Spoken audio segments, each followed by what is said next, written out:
창세기 38장 1절 함께 읽습니다.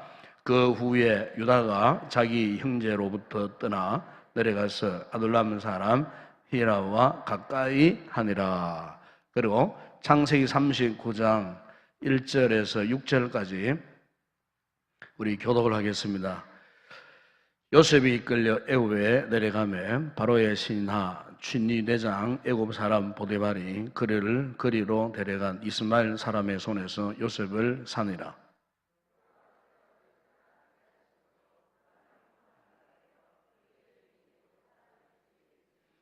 그의 주인이 여호와께서 그와 함께 하심을 보며 또 여호와께서 그의 범사에 형통하게 하심을 보았더라.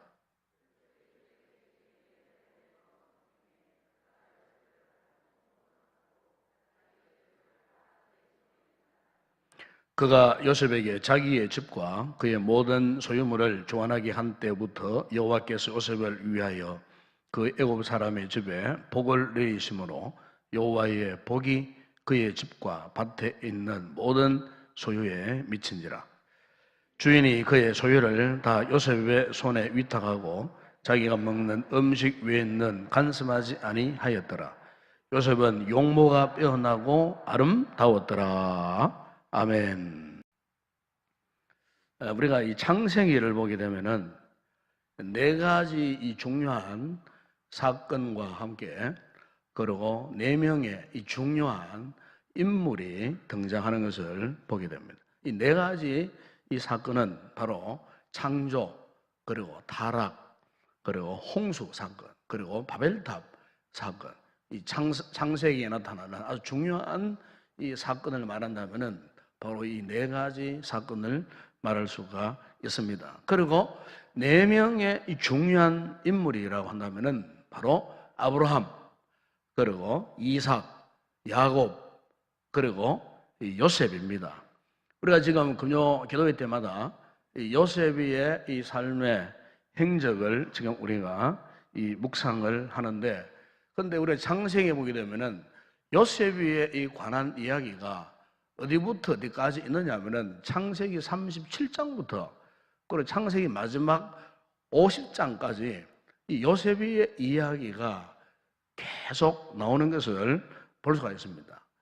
아브라함의 이야기만큼 거의 13장에 가까운 아주 많은 이 분량에 대해서 요셉을 이 성경은, 이 창세기는 이야기를 하고 있다는 겁니다. 그만큼 우리가 이 창세기에 나오는 위대한 이 신앙의 인물들 가운데에 요셉이가 차지하고 있는 위치가 그만큼 아주 중요하다는 겁니다. 하나님께서 이 요셉의 이 인생 행적을 통해서 우리에게 하시고자 하시는 말씀이 그만큼 많다는 거죠. 그렇기 때문에 요셉의 이야기가 그냥 지나가는 옛 위인의 이야기가 아니라는 거예요. 이것은 바로 오늘 현재를 살고 있는 우리의 삶에 정말 요셉이가 그렇게 살았던 것처럼 오늘 우리도 반드시 그렇게 살아야 되고, 그렇게 살 때에 하나님께서 우리의 삶을, 우리의 인생을 하나님께서 어떻게 다스려 가시고 어떻게 우리를 축복하여 주시는지를 바로 요셉의 이 삶의 행적을 통해서 그것을 지금 우리에게 말씀하고 있다는 거죠. 그래서 우리가 요셉의 이 파란만장한 이 삶을 한마디로 간단하게 말씀드리면은 저는 이렇게 생각합니다. 그는 형통한 자였다, 이겁니다. 그는 형통한 자였어요. 여러분 오늘 본문 읽었던 2절, 39장 2절에 보게 되면은 그렇게 말씀하지 않습니까? 여호와께서 요셉과 함께 하심으로 그가 형통한 자가 되어, 그랬어요. 그런데 여러분 오늘 우리가 요셉의 이 형통한 이 삶의 비결을 묵상하기 전에 요셉이와 전혀 다른 삶을 살던 한 사람이 나옵니다. 그가 누구냐면은 바로 오늘 본문 읽었던 38장 1절에 보게 되면은 유다, 바로 요셉의 네 번째 형이죠. 네 번째 형. 그러니까 12명의 형제들 가운데에 이 유다는 네 번째, 서열이 네 번째. 그런데 이 유다가 오늘 본문 38장 1절에 보게 되면은 유다가 어떻게 했다고 말씀합니까? 거기 보면은 그 후에 유다가 자기 형제들로부터 떠나 내려가서 아둘람 사람 히라와 가까이 하더라. 여기 보면은 이 유다가 자기 형제, 즉 야곱의 이 가정 공동체, 자기 고향을 떠나게 되었다는 겁니다. 그 유다가 야곱의 12아들 가운데 왜 하필 유다가 이 자기 집을 떠났을까? 자기 공동체를 떠났을까? 이미 우리가 창세기 37장에서 요셉의 형들이 저지른 그 만행을 잘 알고 있죠. 그렇죠? 그 만행이 어떤 겁니까? 동생 요셉이 시기 질투의 대상이었던 그 요셉을 어떻게 했어요? 구덩이에 집어 던져놓고 살해하려고 했어요. 처음에는 살해하려고 했어요.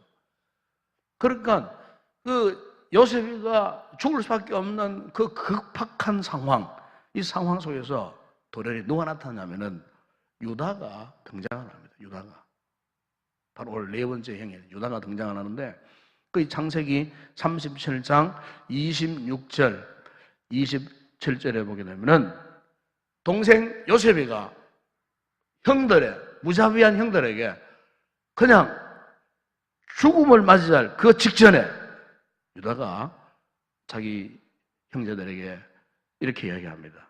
우리가 우리 동생을 죽이고 그의 피를 덮어둔들 무슨 유익할 것이냐. 차라리 그를 살려둔 채 이스마엘 상인들에게, 노예 상인들에게 팔아버려갖고 우리가 손을 대지 말자. 왜냐하면 그는 우리 동생이 아니가. 에? 우리 같은 혈육이 아이가. 설득을 한 거예요. 살기둥둥했던 그 형들은요, 당장 요셉을 구덩이에 집어넣어 죽여버리려고 했어요. 그는 이 급박한 상황을 보았던 유다가 자기 형제들의 그와 같은 일들을 말린 거예요. 그래서 사실 요즘에는 이 유다가 생명의 은인입니다. 어떻게 보면은 유다를 통해 가지고 극적으로 죽음의 구렁텅이에서 살림을 받게 된 거예요. 그러니까 이 유다는 다른 형제들에 비하면은 요셉에게 비교적 호의적인 그런 사람이었어요. 즉 요셉이 형제들에게 미움을 받아가 죽게 되었을 때 구해주는 그 사람, 바로 그 사람이 유다였습니다. 그런데 문제는 이 유다의 문제가 뭐냐? 바로 이 일이 있었 이후에 이제 유다에게 어떤 문제가 있었느냐? 다른 그 형제들이 유다의 제안을 받아갖고 죽이려고 했다가 이제 이 요셉을 미디안 노예 상인들에게 이제 팔아넘겼어요.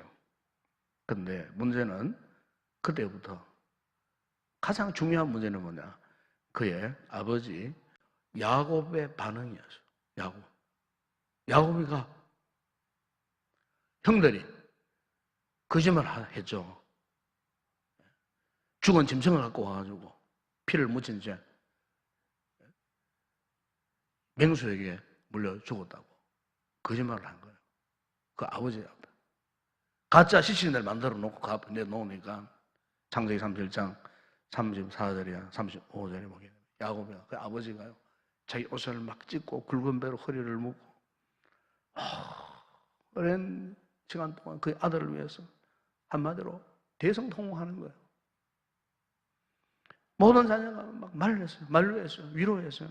그런데 그 아버지가 얼마나 그 슬픔이 컸던지 그 아들의 위로를 받지 않았어요. 더 큰 슬픔, 그의 표현으로 내가 지금 슬퍼하다가 서울에까지 내려갔다. 서울에까지. 그래서 그 아버지 야곱이가 요셉을 평소에 얼마나 사랑했겠습니까? 예? 이미 말씀 묵상했지만은 다른 아들들이 입히지 않는 채색옷도 입히고 말이지. 뭐 이런 극진히 한마디로 뭐 편애했죠. 그 정도로 아꼈던 사랑했던 그 요셉이가 죽었다는 소문을 들었을 때에 그 아버지의 심정이 어떻겠어요? 그야말로 뭐 어떤 위로도 통하지 않는 거예요. 달래고 뭐 어떻게 해도 무슨 말로도 그 위로가 되지 않는 거예요. 맨날 며칠 아마 이 야곱이가 잠을 이루지 못하고 아들을 생각하면서 얼마나 슬피 울었겠습니까? 이게 보통 상황이 아니잖아요. 그러니까 그 요셉을 노예 상인에게 팔아 넘긴 이 형들 입장에서 불안한 거예요. 불안한데 가만히 둘러보니까 혹시나 이 사실을, 이 진상을 아버지께 만약에 낱낱이 고하면은 어떻게 되겠어요? 큰일 나는 거예요. 그런데 그 형제들 가운데 가장 아버지에게 직고할 만한 요주의 인물이 누구냐? 둘러보니까 바로 누구 계세요? 예? 누구 계세요? 대답해보세요. 누구 계세요? 유다잖아, 유다. 대답해보세요. 이게 지금 이 금요기도회니까 물으면 대답 좀 해보세요. 예. 유다예요, 유다. 그렇죠? 왜? 유다가 동생이 죽을 그곳에서 유다가 나서가지고 만류해가지고 그래도 그 형들 가운데는 유다가 그래도 요셉이와 가장 보기에는 친밀한 관계가 아닌가. 그러니까 그때부터 이 형들이 알게 모르게 유다를 협박하고 유다를 위협하지 않았겠나. 네. 결국 이 유다가요, 그 사위등등했던 형들의 협박, 위협, 이걸 견디지 못한 거예요.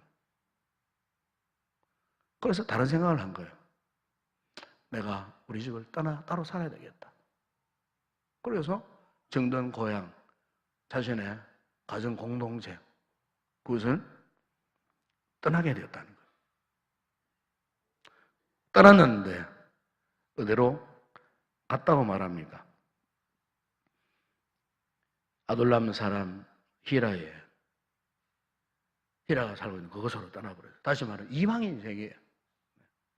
가나안에 완전히 하나님의 사람, 하나님의 백성이 가지 말아야 할 이방인들이 머물러 살고, 하나님을 모르는 이방인들이 머물러 살고 있는 가나안에 그 아둘람 사람 히라에 그 부족 쪽으로 그냥 가버린 거예요. 여러분, 사실 유다의 문제가 바로 여기서부터 시작되었어요. 여기서부터. 그러니까 오늘 우리가 이 본문을 보게 되면은 유다도 자기 집을 떠났지만은 또 요셉도 어쨌든 자이든 타이든 요셉도 그 집을 떠났어요. 떠났는데 떠났다는 입장에서는 유다나 요셉이나 공통점이 있잖아요. 그런데 문제는 뭐냐? 같이 그 자기 공동체를 떠났지만은 떠난 다음에 그들의 삶의 모습을 보게 되면은 완전히 달랐다는 겁니다. 먼저 여러분, 유다를 보세요. 유다가 그의 아버지 집을 떠나가지고 제일 먼저 한 일이 뭡니까? 그 38장에 보게 되면은 바로 이방 여인, 가나안의 이방 여인을 만나서 이방 여인과 동침을 했어요. 동침. 네. 형들의 위협과 그 아버지의 품에서 벗어나서 뭐 참 한동안은 어떤 해방감을 느꼈겠죠. 한동안은 어떤 자유함을 느꼈겠죠. 한마디로 말하면은 아버지의 집을 떠나는 그 순간 자신은 자유로웠어요. 그는 자기 기분대로 살아간 거예요. 자기 기분대로. 하나님의 백성의 신분을 망각하고 모든 부담을 떨쳐버리고 뭐 자기 마음대로, 자기 기분대로 살아는 거예요. 그래서 38장 2절에 보면은 가나안 사람 수아의 딸과 동침을 합니다.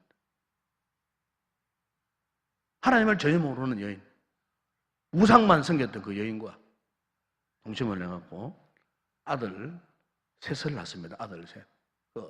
사무엘상 3절에 5절에 보게 되면 엘과 오난과 이 셀라 이 세 아들을 낳습니다. 6절에 보면은 장자 엘을 위하여 그리고 가나안 여인 다말을 데리고 옵니다. 그 며느리죠, 며느리. 그런데 장자 엘과 둘째 아들 오난이 하나님 보시기에 악을 행하다가 하나님께서 그를 죽이셨어요. 그리고 졸지에 두 아들을 잃어버렸어요. 그리고 그 당시에 결혼 전통이 뭐냐면은 형이 죽으면은 형수가 바로 밑 동생의 아내로 들어가 살아야 돼요. 또 둘째도 죽어버렸어요. 그러면 셋째 셀라에게 이 다말이 들어가 살아야 되는 거예요. 그런데 다말이 아무리 기다려도 반응이 없는 거예요. 그래가지고 다말이 어떤 작당을 합니까? 그 아버지 역시 유다 역시도 타락한 상태에서 아마 창녀촌을 배회했던 것 같아요. 창녀촌. 그리고 창녀촌 골목 어귀에 이 며느리 다말이 창녀로 위장해가지고 있다가 어떻게 하면은 자기 시아버지 품으로 들어가는 거예요. 그래가지고 동침을 합니다. 동침을 해가지고 결국 며느리와 시아버지가 동침을 해가지고 자식을 낳아요. 그게 베레스가 세라예요. 여러분, 성경은요 숨기는 게 없어요. 요즘 우리 시대에도요 성적으로 타락한 이런 문화들이 그야말로 겁나 많은 이런 시대에 살고 있어요. 똑같아요. 아마 고대 시대에 그 시대에도 아마 그런 일들이 많이 있었던 것 같아요. 성경에 나오는 이 인물들이 참 보세요. 하나님 앞에 하지 못할 짓을 해버리는 거예요. 근데 한마디로 말하면 유다의 이와 같은 이 삶의 행적을 이렇게 보게 되면은 하나님을 떠난 인간의 삶은요 더 이상 볼 것이 없어요. 그렇죠? 하나님을 떠난 신앙을 떠나버린 신앙의 세계를 떠나버린 하나님의 영적인 품을 떠나버려 보세요. 떠나보면요 사람은요 본성으로 살 수밖에 없어요. 타락한 본성, 거룩한 척 하지만 떠나보세요. 잘 믿는 척 하지만은 어느 순간 믿음이 뚝 떨어져 보세요. 옛날 믿지 않았던 저 세상 사람들, 영적인 가난한 사람들의 본성이 다 드러나요. 그래서 우리가요 경건 생활에 끈을 놓으면 안 돼요. 기도에 끈을 놓으면 안 돼요. 말씀 묵상에 끈을 놓으면 안 돼요. 영적으로 끊임없는 도전에 직면할 때 그 도전을 순응하고 순종하고 그걸 받아들여야 되지. 거부하면은 곧장 그때부터 그 사람은요 영적 가난한 길로 행하는 거예요. 말할 수 없는 수치, 부끄러움, 더러움 속에 빠져들어가는 거예요. 그게 우리 인간의 본성이에요. 유다가 그래였어요. 하나님의 거룩한 공동체와 다름없는 자신의 아버지의 가정에서부터 울타리에서 벗어났을 때에 보세요. 이 같은 죄악의 늪에 그냥 빠져들어가 버리는 거예요. 이것은 사실 오늘 이 이야기는 오늘 우리가 살고 있는 이 세상의 축소판을 이야기하는 거예요. 오늘 우리 현실을 지금 이야기하는 거예요. 우리 현실이 어떻습니까, 여러분? 온갖 죄악의 어둠의 세력, 물결들이 넘실거리고 있는 이 타락의 현장 속에 우리가 살고 있지 않습니까, 여러분? 세상 사람들 보세요. 얼마나 방종합니까? 뉴스에 나오는 사건들을 보세요. 얼마나 타락한 삶을 살고 있습니까? 그건 당연한 거예요. 하나님을 떠난 인간은 다 그렇게 살아갈 수밖에 없어요. 교회는 어떻습니까? 교회 안에 있는 우리들은 어떻습니까? 우리가 여러분 안전합니까? 항상 우리는요 영적으로 건전하게 깨어 있어야 돼요. 우리도 감히 장담할 수 없어요. 하나님을 떠나는 그 순간에 내 마음이 하나님과 멀어지는 그 순간에 우리도 여지없이 유다의 전철을 밟을 수밖에 없다는 거예요.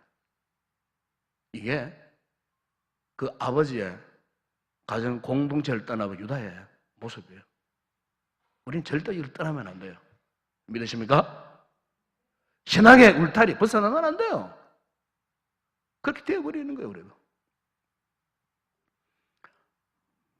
근데 오늘 본문에 보면은 같이 그 아버지 집을 떠났지만은 요셉의 삶의 결국은 어떠했느냐? 여러분 창세기 39장 1절 6절에 보게 되면은 찾아봐서요. 거기 보면은 여호와라는 단어가 무려 5번 등장합니다. 5번. 이 말은 무슨 말입니까? 가나안으로 깊이 빠져들어갔던 유다는요, 그 삶의 정욕대로 살았어요. 욕심대로 살았어요. 타락하고 방종하며 살았어요. 그곳에는 여호와라는 말이 전혀 나오지 않습니다. 그러니까 요셉을 보세요. 요셉에는 비록 그가 억울하게 형들에게 미움을 사고 미디안 노예 상인들에게 팔아 넘겨가는 이런 참 울지 못할 답답한 일을 만나서도 보세요. 요셉의 삶 속에는 항상 여호와, 즉 하나님이, 무슨 말입니까? 요셉의 삶을 하나님이 이끌어 가셨다는 겁니다. 그의 모든 삶의 중심이 누구 있느냐? 자기가 아니에요. 세상 문화가 아니에요. 세상 정욕이 아니었어요. 하나님. 하나님 중심의 삶을 살았다는 겁니다. 그래서 여러분 3절에 보면은 이런 말씀 있잖아요. 그의 주인이 여호와께서 그와 함께 하심을 보며 또 여호와께서 그의 범사에 형통하게 하심을 보았다. 그의 주인 누구입니까? 보디발이잖아요. 보디발 장군이잖아요. 이거 보면은요, 그거 보면은 보며 그래서 보며 그리고 보았더라 말이 나오잖아요. 이 중요한 단어입니다. 보며 보았더라. 요셉의 주인인 그 보디발이 무엇을 보았다는 겁니까, 여러분? 요셉을 통해 갖고 여호와께서 요셉과 함께 하심을 보았다는 거예요. 여러분, 보디발이 그냥 하나님께 대해 들은 게 아니에요. 직접 보았다는 겁니다. 누구를 통해서? 요셉을 통해서. 하나님이 어떤 분인지. 여러분, 이거 대단한 말씀이에요. 요셉을 통해서 그 이방인 보디발이 하나님을 알았다는 거예요. 하나님. 그렇구나. 하나님이 그런 분이구나. 네 모습 보니까, 네 삶의 모습을 보니까, 야, 하나님이 어떤 분인지를 감히 짐작한다. 야, 너 정말 너는 정말로 하나님을 경외하는 하나님의 사람이구나. 믿음의 사람이구나. 이 이방인이 한 번도 하나님에 대해서 들어본 적이 없어요. 본 적도 없었어요. 그런데 누구를 통해서? 하나님이 요셉과 함께 하시는 그것을 직접 봄으로써 어떻게 해요? 보디발이 요셉이가 신뢰하고 요셉이가 의지하였던 그 하나님을 직접 이 보디발로 보게 됐다는 거예요. 여러분, 여기에 보게 되었다는 말은 그가 뭐 하나님 임재를 경험했다는 말이 아니에요. 누구를 통해서? 요셉이를 통해서. 요셉이가 어떤 사람이었길래 그 요셉이를 통해서 하나님을 알게 되었는가 그 말이에요. 여러분, 여기에 대해서 여러분 신약성경 베드로 후서 1장 4절에 보면은 이런 말씀이 있어요. 이로써 그 보배롭고 지극히 큰 약속을 우리에게 주사 이 약속으로 말미암아 너희 정욕 때문에 세상에서 썩어질 것을 피하여 신성한 성품에 참여하는 자가 되게 하셨나. 신성한 성품에. 여러분, 우리 그리스도인은 오늘 저와 여러분은 신성한 성품, 신의 신성한 성품, 그리고 신의 성품에 참여한 자가 되었다는 성경이 그렇게 말씀하고 있어요. 우리는 신의 성품. 요셉이가 아무리 억울한 일을 당해갖고 노예로 팔려왔지만은, 그런데 보디발의 장군집에 그 가정 노예로 살아갔지만은, 근데 그의 모습을 보니까 저 요셉은 완전히 다른 사람이에요. 저 세상 사람들과 신의 성품, 즉 하나님의 성품, 하나님의 성품. 여러분, 우리가 하나님의 성품에는 두 종류가 있어요. 하나는 비공유적 성품. 이 말은 우리 인간에게는 없는 성품이었어요. 아마 학습회를 받을 때 이 훈련 받잖아요. 인간에게 없는 성품이 뭡니까? 하나님의 전지, 전능, 무소부재, 편재, 영원성. 이건 우리 인간에게는 없어요. 그러나 하나님께도 있고 우리 인간에 있는 성품이 있어요. 그게 뭡니까? 하나님의 사랑, 하나님의 긍휼, 그리고 하나님의 자비, 하나님의 성실함, 하나님의 근면, 하나님의 열심, 이런 거예요. 이것은 하나님께도 있지만은 우리 인간에게도 어느 정도 있더라는 거예요. 근데 보세요. 요셉이가 바로 이렇게 하나님의 이 성품 가운데에 아마 이 거룩한 성품을 갖고 있지 않았나? 거룩한 성품. 예? 하나님과 빼다받은, 하나님 꼭 닮아 그런 거룩한 성품. 한 번도 분노하거나 한 번도 화를 내지 않고 정말로 참 하나님의 은혜에 사로잡혀 있는 것처럼, 예? 정말 거룩한, 예비기 11장 45절 보게 되면 하나님께서 이스라엘 백성에게 말씀했어요. 내가 거룩하니 너희도 거룩하라 그랬어요. 하나님께서 우리 요청하시는 게 뭐냐면 이 거룩함, 하나님의 거룩함을 나타내야 돼요. 거룩함. 여러분 창세기 39장 9절에 보세요. 보디발의 아내가 요셉을 유혹했잖아요. 유혹했을 때 그 현장에서 요셉이가 이런 이야기를 했어요.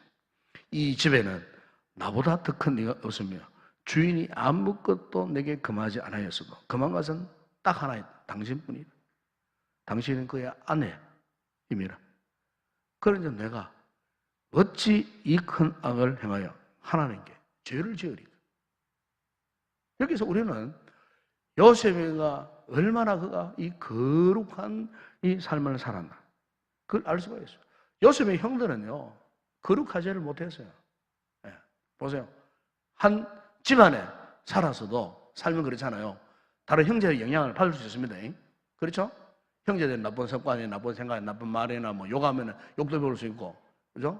안 좋은 습관도 배울 수 있어요. 형제의 영향을 받습니다. 이런 형제들이 살다 보게 되면은 아마 요셉이도 아마 그런 영향을 받았겠지만은 그러나 그의 삶은요 다른 형제들의 삶과는 완전히 달랐어요. 왜? 뭐 때문에? 그에게는 거룩함이 있었어요. 거룩함. 그리고 아마 이 요셉은 정말 이 진실의 사람인 것 같아요. 진실. 그 하나님의 진실함이 거기 있었던 것 같아요. 예. 뭘 보고 알 수 있냐면은 오늘 보면 6절에 보세요. 그 이름 말하지 않습니까? 주인이 그 보디발이 하는 이야기예요.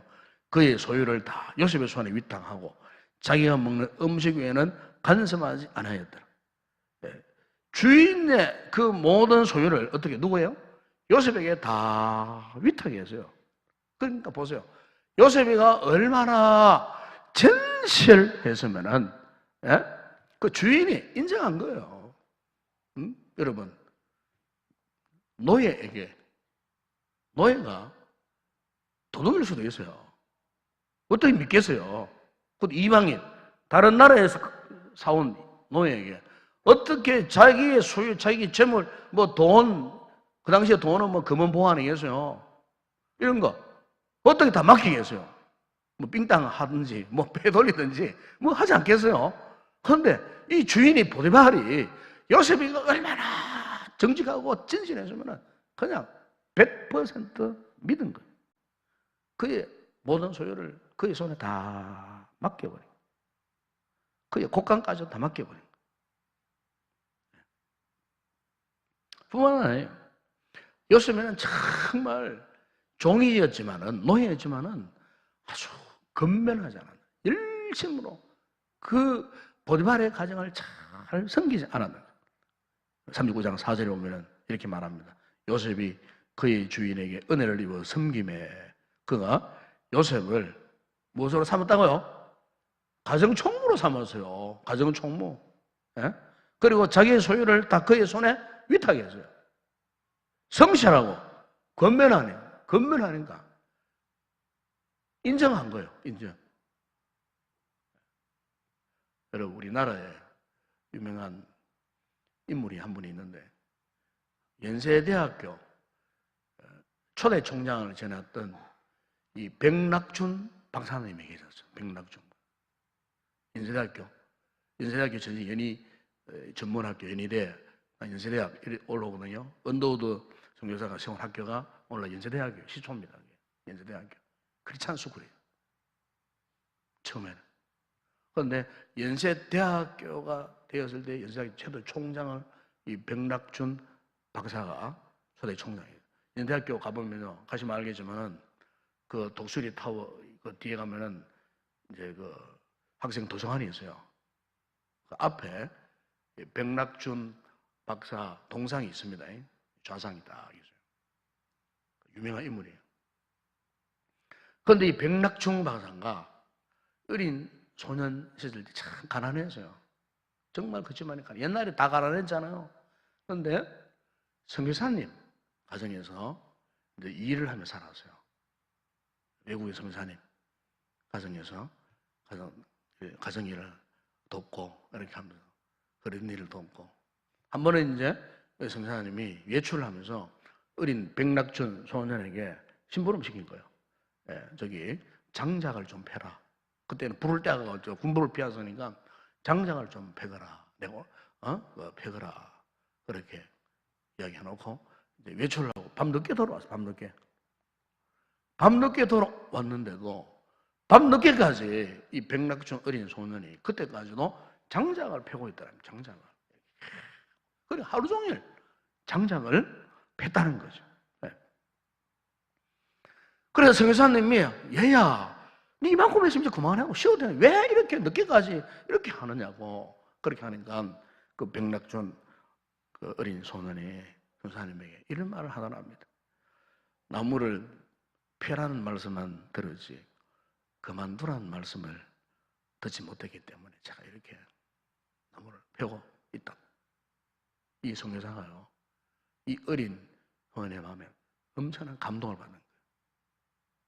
그래서 이 인물은 내 집에서 장작을 펴고 있는 인물이 아니고 장차 이 나라의 큰 거목이 될 인재다 판단한 거예요.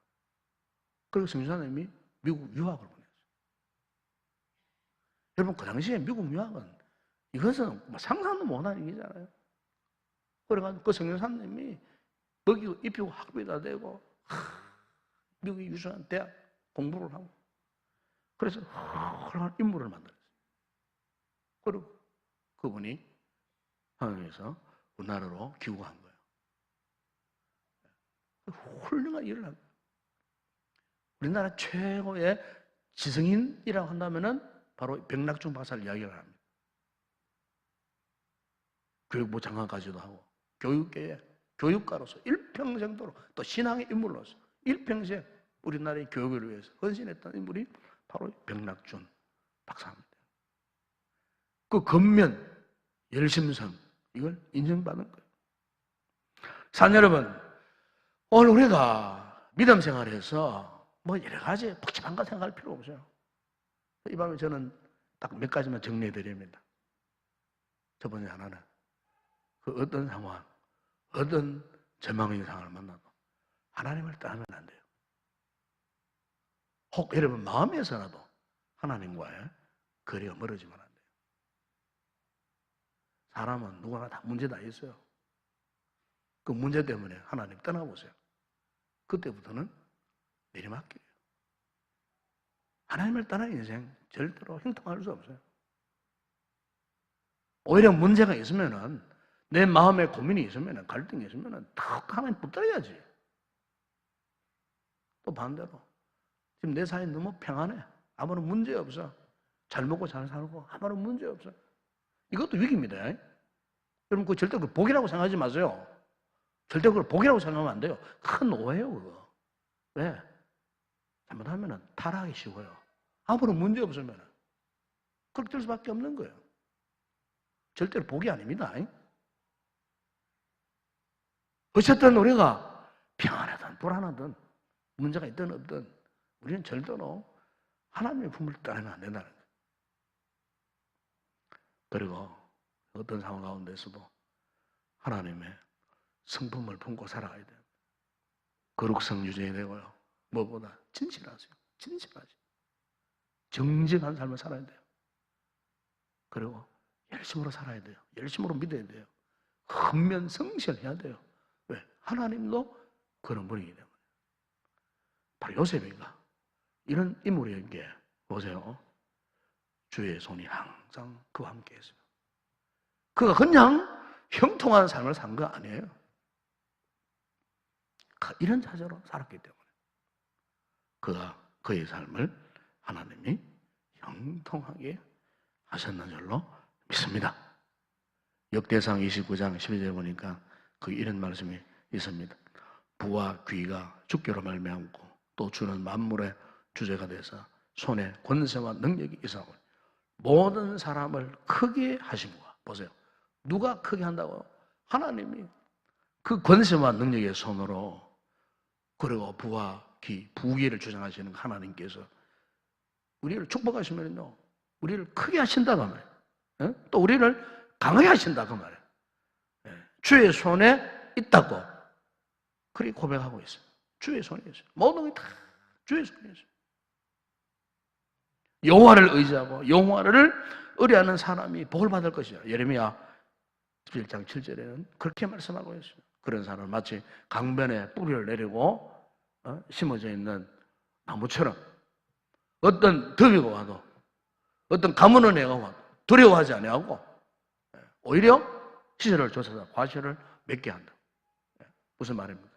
하나님을 떠나지 않는 그 사람을 하나님이 그렇게 축복하신다는 것입니다. 우리 시간 여러분, 우리 기도하는 나온 성도들에게 이러한 믿음의 결단과 함께 정말 요셉이가 형통한 삶을 살던 것처럼 오늘 저와 여러분에게도 이와 같은 형통의 삶의 축복을 누리는 그런 복된 성도들 되기를 주의 이름으로 축원합니다.